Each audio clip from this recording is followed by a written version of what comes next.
Welcome back to Inspire AI, where we explore the human stories behind the technology shaping our future. I'm your host, Jason McGinty, and every week we dive into the ideas, innovations, and individuals redefining what it means to live and lead in the age of intelligent machines. In so many organizations today, maybe even yours, we're asking important questions about culture, belonging, and engagement. We send out surveys, analyze data, and track how our people are feeling. But even with all that information, it's easy to wonder, are we really hearing what people mean when they respond? Today's guest has built a career around exploring that very gap between what we measure and what we feel. Andy Sitison is a technologist, innovator, and humanist who's worked across some of the biggest shifts in our digital era, from the rise of the internet and big data to the frontiers of machine learning and AI. After years of helping global organizations modernize and move to the cloud, Andy stepped back to reflect on how technology could better serve human connection. That led him to the current role as CTO of Share More Stories, where he's pioneering new ways to combine psychology, storytelling, and AI to help organizations listen, not just at scale, but with heart. Their platform Seek bridges the worlds of qualitative storytelling and quantitative insight. It's helping leaders move beyond survey scores to truly understand the emotions, motivations, and the values of their people. And in today's conversation, we'll explore how stories can become data and how, when treated with empathy, data can bring organizations closer to their communities, employees, and customers. Hey, Andy, welcome to the show. Jason, it's brilliant to be here with you tonight. Outstanding. Let's move in pretty quickly to the meat of the conversation. I would love your perspective on how your career has followed the evolution of digital technology and early internet innovations to today's AI-powered systems. So can you start off by telling our audience, what patterns have you seen in how technology changes us as humans and not just our tools? Well, we're starting out big. That's great. That is a great question, and we could spend all our time just on that one question alone. I have had a pretty long career, and I've been emerging tech for primarily all of it. And we've always heard that all this standards, like all this new tech's going to take our jobs, or we're going to have to retrain ourselves. And it does transform us. Almost every big wave we've had, we transformed who we are as people and as workers and as spouses and as family members and everything else.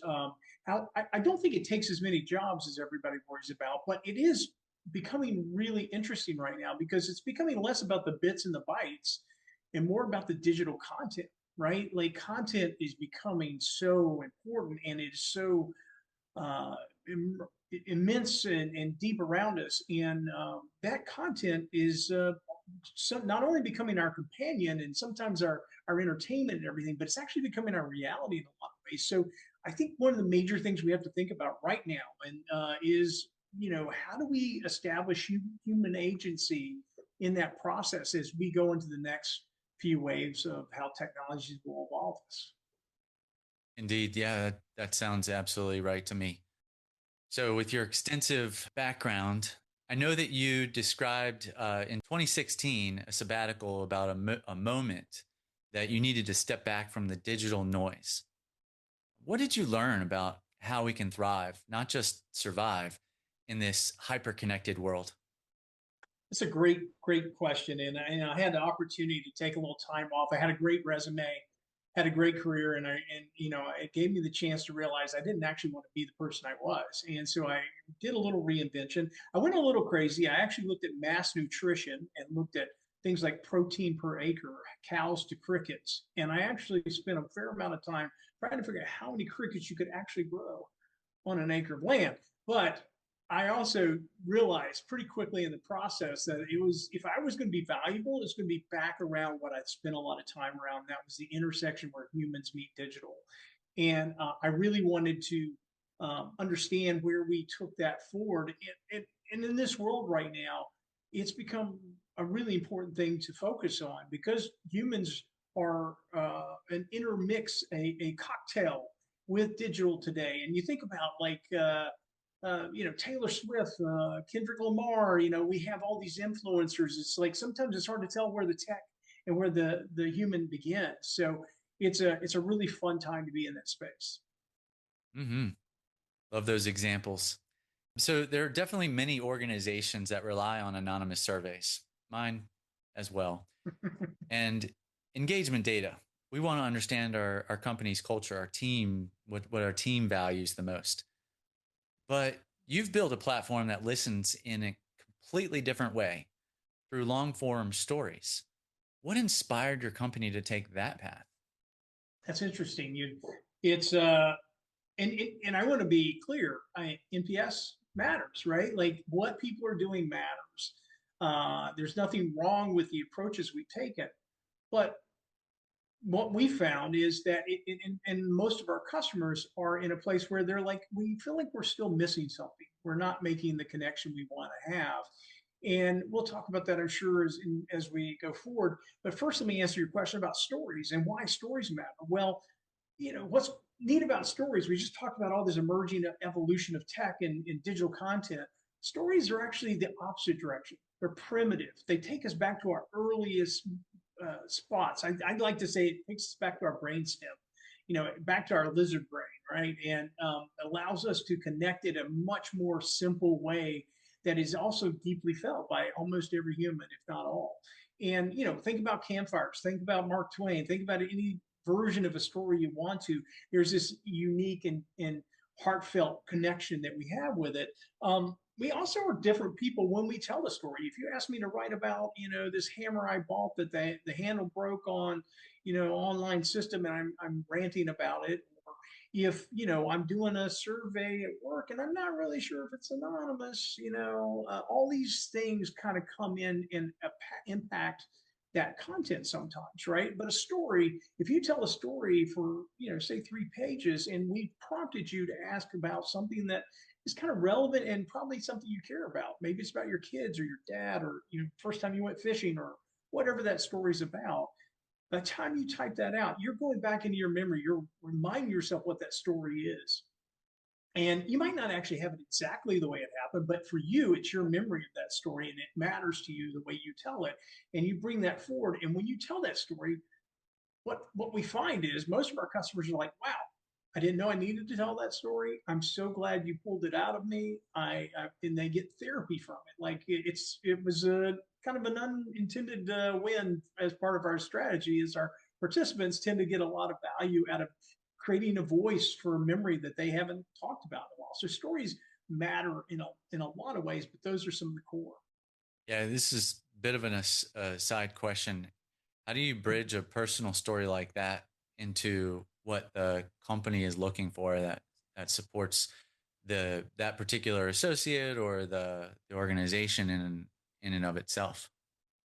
Yeah, I think it has a we for us it's kind of a uh, the beginning of the process. We start with a learning roadmap. Matter of fact, we're putting generative AI into the learning roadmap part of the process to help our sponsors, our customers to figure out what they are trying to figure out, right? What is the question they want to ask? Because often they have a constituency, a community of people that maybe they're talking to regularly, but in a more survey based way, or they haven't talked to at all. Maybe there's a new product they're launching, or they feel like there's a group of people that are not being represented in a product or service they offer. They can set that up and stage it. And usually, in the process of understanding who that community is and what our customer wants to conversate with them about, we find the story to tell. Now, we did some work with Listen Ventures. They want to talk to the middle-aged women and understand what it feels like to be a middle-aged woman. And that's a really challenging. It's a connector. It's not challenging. It's a very powerful person in human society, right? They are usually caregiving to their older generation. They're taking care of the younger generation. They have a spouse, they have pets, they have jobs. There's no one more important, pivotal, and important to American society than the middle-aged woman. So, when you reach out to that person and they wanted to know what it felt like to be that person and what kinds of things do they need from the industry at large. And so when you ask that question, they bring forward stories like, hey, you know what? I've been taking care of my mom for 6 months and it's killing me, right? Like here. And so it's not a direct product sale, but what it does is starts to help define the need definition of a community of people through a collection of stories. And whether you read the stories and quotes or you're doing analysis that pulls some of that work forward, that's how that's one way we get to connect to them. That's brilliant. All right. So I've heard share more stories described as bridging the gap between qualitative and quantitative research. For leaders who live in a data-driven environment, how do you help them particularly see the power and the practicality of combining those two worlds? Yeah, it's a really strong question because it is because of the way we're slicing the space, it is often hits traditional thinking and like, well, which side of the continuum are you on? And we're kind of splitting it right down the middle. If you think about a focus group, maybe you put 5 people in a room, you ask them some questions, they talk, you get 1/5 of all those people's stories over the course of an hour. But you probably only did that with 30 people. And that's qualitative, right? You get a lot of content, but you're actually you're often sharing the space with people. So you're only getting the portion that they're talking. And then you're only going to do that with so many people because it's kind of an expensive part of the process. The other end, you have quantitative where you're maybe doing tens of thousands of hits or reviews or scores against website activity. And here you have just tons of data to work with. But, and I derogatorily call them monkey clicks. It's all us monkeys out there clicking on things, right? And so, you can learn things from that. They're both important. But what we're finding is there's a space in between that, a sweet spot that is, collecting something like a story is more qualitative because it's 150, 300, 500 words of content, which by the way is really nice to process with AI. But we can do that with our app, our platform at a web scale level. So, if we want to do that for 500 people, want to do that for 1,000 people, we can reach out and we've automated a lot of our processes. So our prediction engines that run on the cloud all can run automatically behind the scenes. So we don't need the humans to do a lot of the processing that we would have, say, a year, 2 or 3 years ago. So we're kind of splitting the difference between them. I see. Okay. So your platform analyzes stories using AI models, looking at emotions like joy, anxiety, and the need for structure. For leaders who are used to interpreting pulse surveys or engagement scores, in PS, of course, how does this kind of emotional insight change the way they understand the true health of their organization? I've been warned not to get too geeky and too technical on this, so I'm going to keep I'm going to keep the bar high on this because we could go really deep on it. I love this space. And so what we do is, as you mentioned, we use generative AI, I think I said earlier, in various aspects of our product. It's kind of cellular, is what I like to call it. But we also do something else called predictive AI, classification AI, where we're predicting a Venti model or a kind of a Likert scale, very low, low, medium, high, very high. And we score against emotives or attitudes, things like joy, sentiment, need for structure, anxiety, all these different, altruism is one we track, and self-transcendence even. And when we score that against the stories, we've collected enough stories to train the stories to recognize high levels of that and low levels of that. And what's really interesting is these individual emotions we have a score on, but they actually travel together. Things like variance and covariance. I won't get into the details of that, but we can track the interrelationships of that data as it flows through this community together. And I'll give it, and that is super powerful because all of a sudden, something like, something we learned early is that happiness or sentiment is kind of a shallow emotion, but joy is a deep, longer term emotion. In our interpretation of that, you can be happy or sad, but joy is something you might keep a little longer, and it's a little more intrinsic to our core.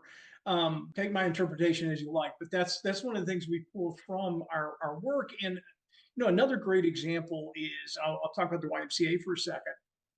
Um, they did some really interesting work around wanting to kind of work on customer service, but also employee experience as part of our customer experience and employee experience. And they have this kind of brilliant model that is, if we take care of our employees and their well-being, they'll be great. Our customers will be benefited from that work. So it's kind of an inside out look. And one of the scores they had, I won't talk in detail, but they had a kind of a high achievement with altruism. And that sounds okay. Well, the altruistic people and achievement oriented traveling together in a positive correlation. That's really cool. Well, it's actually pretty unique, because if you look at normal corporations where, your achievers are often those people coming out of business school and really want to get it done and just go after it, everything necessary to make it happen. Altruism is usually tracking pretty low. It's usually a pretty negative correlation in our past work. So it was fun to see that come out in a different way, partly because of the unique culture of that one corporation or that company. So, that's the kind of interrelationship, and why it's important that we're tracking all these different scores and then looking across for the patterns in the complexity of the data. I see. That's pretty fascinating. Being a longtime member of the Y, I can appreciate that too. So you've shared that when leaders start reading these stories, they often have real emotional reaction, that they're changed by them, if you will. Why do you think that kind of empathy is so rare in traditional feedback systems? Yeah, it's really interesting because I'm the science guy. I want to get into the details and talk about the tech, and almost no one ever wants to go as deep as I want to go in that, obviously. And but what was really interesting is we started pulling this You just with. don't hang out with the right crowd. I know. We don't have enough of me in the company, right? Like we're still a startup, we're growing. So, I gotta get it better friends.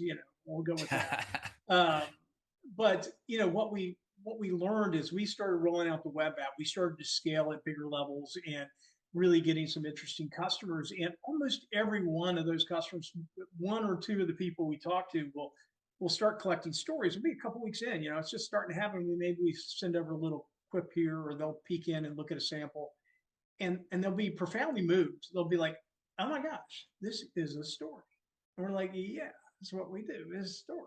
And like, so, and it's obviously I'm joking with them, but what matters in this process is they finally realize that this isn't just another survey, that they're actually getting deep stories. Like, hey, you know what, my mother died in my arms, kind of story. Like, wow, I can't believe this person shared that with me. Well, what you didn't realize is that person wanted a voice and wanted to share that with you, and they wanted to tell you what they needed.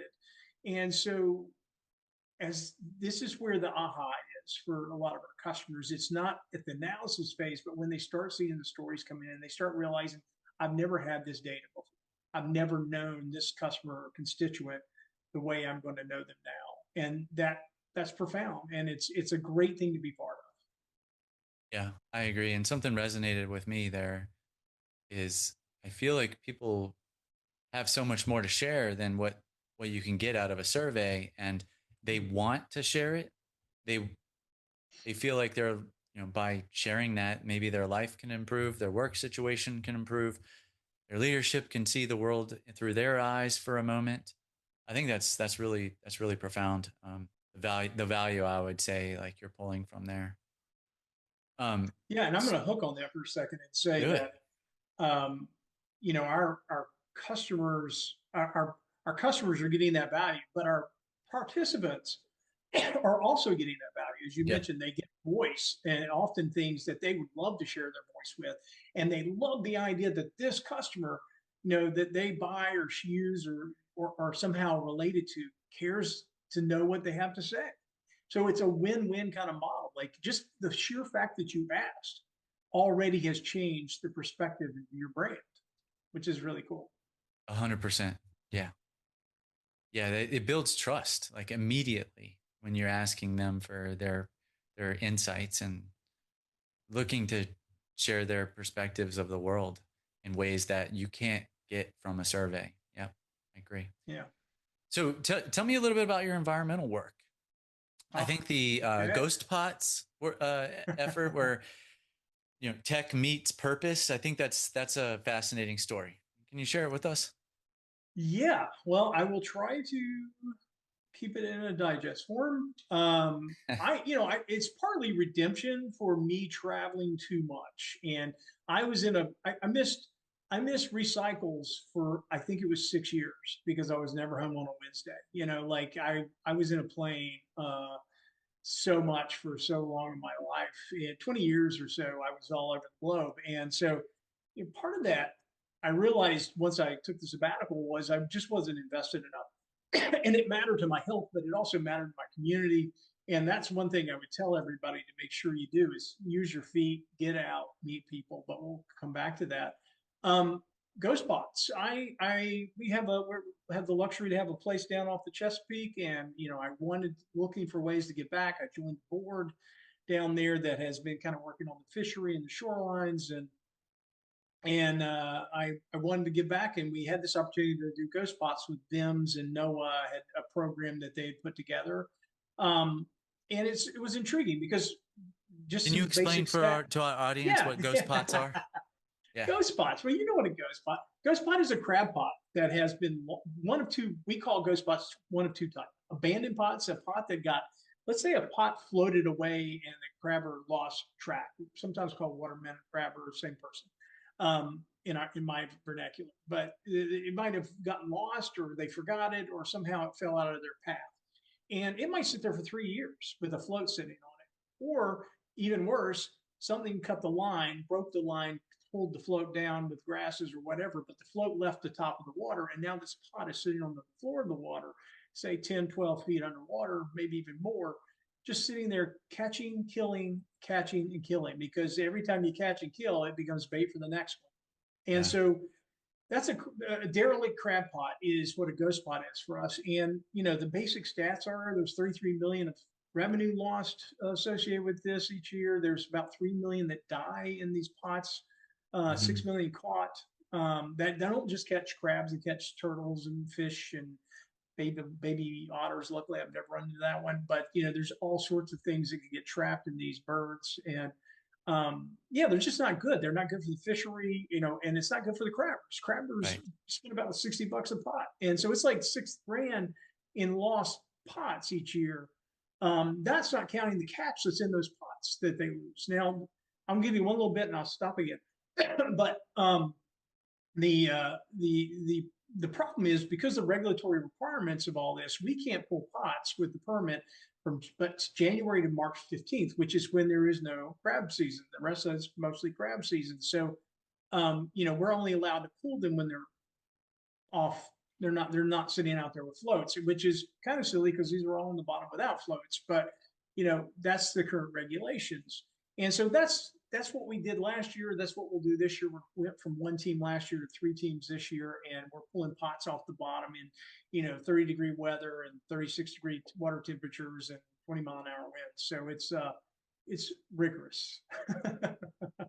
And just so I hear right, this is a very manual effort, um, Mm. environmental like impact, but no, you're not really using technology per se. Well, it, that's a great question because yes, we are, and it is manual effort, and you were exhausted because these pots weigh, I'm going to say 40 to 80 pounds. They can be full of mud. Sea grapes are these big water vines. They can have fish in them, or dead crabs, or whatever, or live crabs. Um, and I pulled them up on kayaks, and I pulled them up on small skiffs last year with the team. And the kayak is an art. Not many people can do it on a kayak. It's a little hard to lift that much and not break your secondary line of stability. And it was precarious a few times, but it is about technology because we're using sonar to find these things. Mm. Last year we used side sonar, which is an image shooting out each side, and we learned how to turn on the pot, and that was what last year was about. We went from like taking 60 minutes on average to pull them in, find them and pull them in, to 3 to 4 to 6 minutes to pull them in. And that's great with a $300 sonar. It wasn't expensive stuff. And that was proven last year. We want to go forward, but we still don't think that's the crapper level of quality of efficiency, because let me stop for a second and explain why we're doing this is to change the profit motive, to, to bring new tech to a traditional industry that they use tech. They just don't use every piece of tech out there. And we want to enable that human market that is this old time, traditional market of seafood. And that new tech is called Forward Scan. There's 3 or 4 different products out there, but essentially being able to shoot a really strong quality image, more like $3,500 to run these systems. And that will allow you to go right to that pot. And we think if we can put that and pilot that on a crab boat, and over the winter, we can teach that team to pull that, and we will change the motive from throwing away $60 because I don't have time to pull that thing out of the water in season, to I know how to pull it out now. It's only taking me a couple minutes. I'm going to take my pot back because I'm not going to lose the $60. I'm not going to lose my catch. And why does that matter?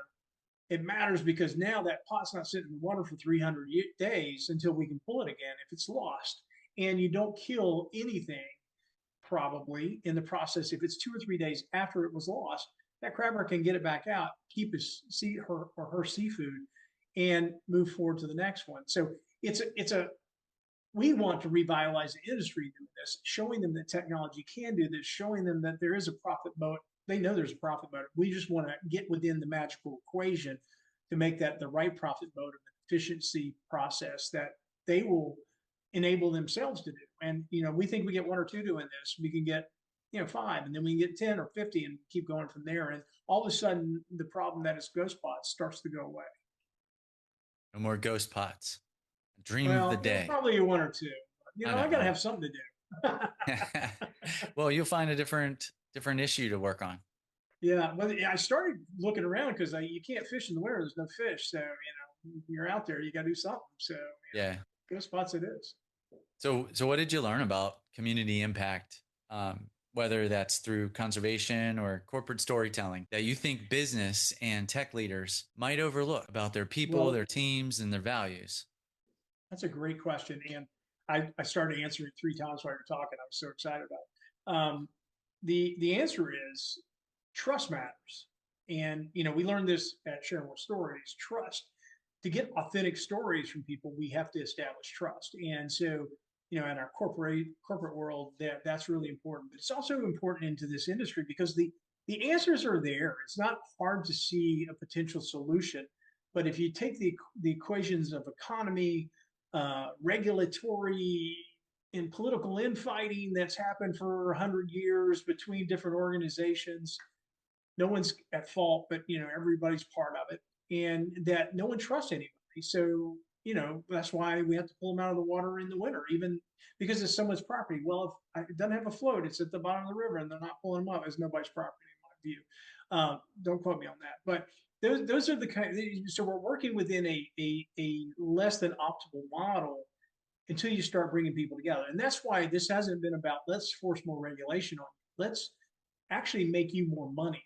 Let's give you some technology, see how you do with it. And so what we want to do, we mentioned the pilot in the winter, but what I want to do is leave that on the boat, give it to the grabber, and check back with them a couple times over the season and say, hey, did you lose 20% like you did last year? Or did you lose 10%? Did you lose 5%?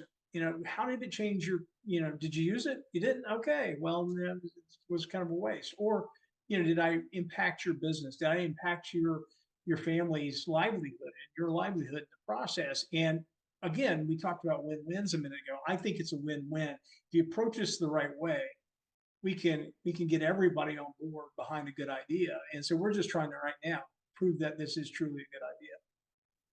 Yep. Fantastic. What kind of I think it's a wonderful thing being able to bridge your expertise of technology and creating impact and value through your community. I'm sure that was part of your pivot in 2016, but it's great to find that there are people out there that want to leverage their talent, skills to make the world a better place.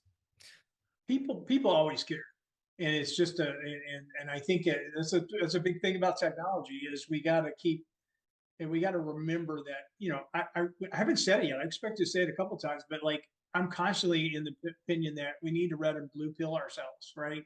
You got a big production engine running through your corporation of marketing or technology.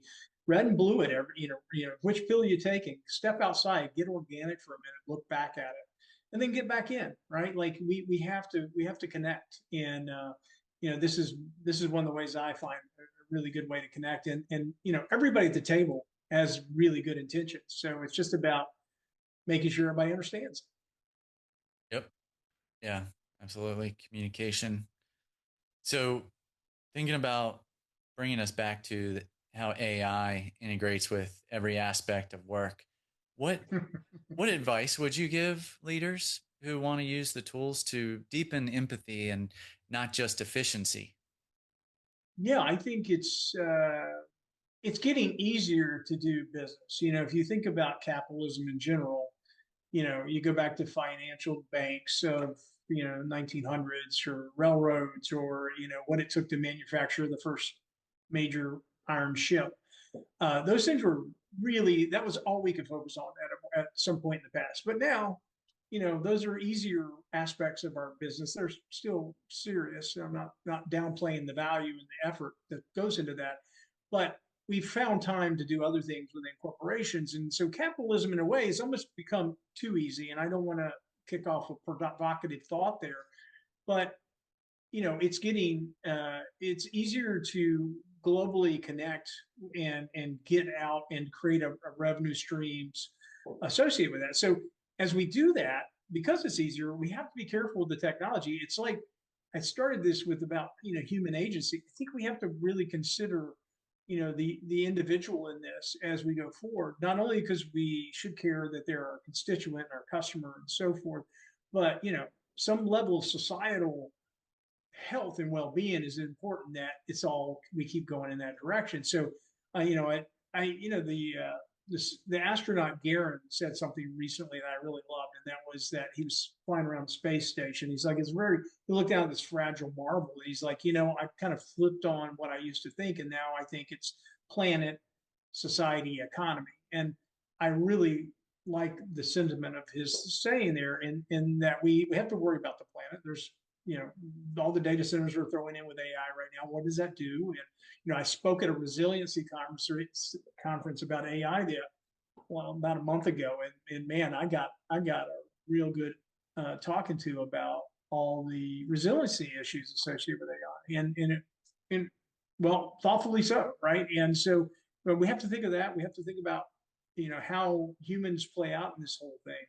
And when you're just you're a manager or a C-level within a company, I mentioned red and blue pill, right? Like figure out a way to step away from the production engine that is the company, and consider the aspects that matter.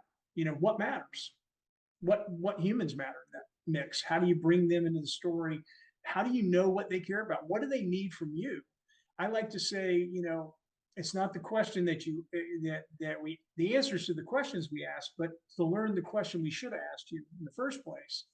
And part of that has to be different techniques. And so Share More Stories is bringing some of that to the table, giving us new ways to connect to people and get a deeper understanding. But we need to do more of that as we go forward and understand the human in the mix. Mm-hmm. Yeah, that brings it home for me. I got one more question for you. Okay.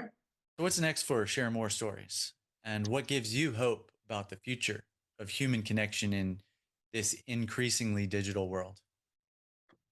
Great. Okay. Well, I think Share More is, we're going to be like that old joke, 40 years overnight success kind of story. We're 10 years into this environment, and we're to a place where the world is starting to understand who we are. And it was an interesting journey to learn what it meant to offer what we offered, and it was also challenging to find that the customers wouldn't figure out what exactly we did until we were done. It's really hard to market something that people don't figure out until they're finished executing what you actually did.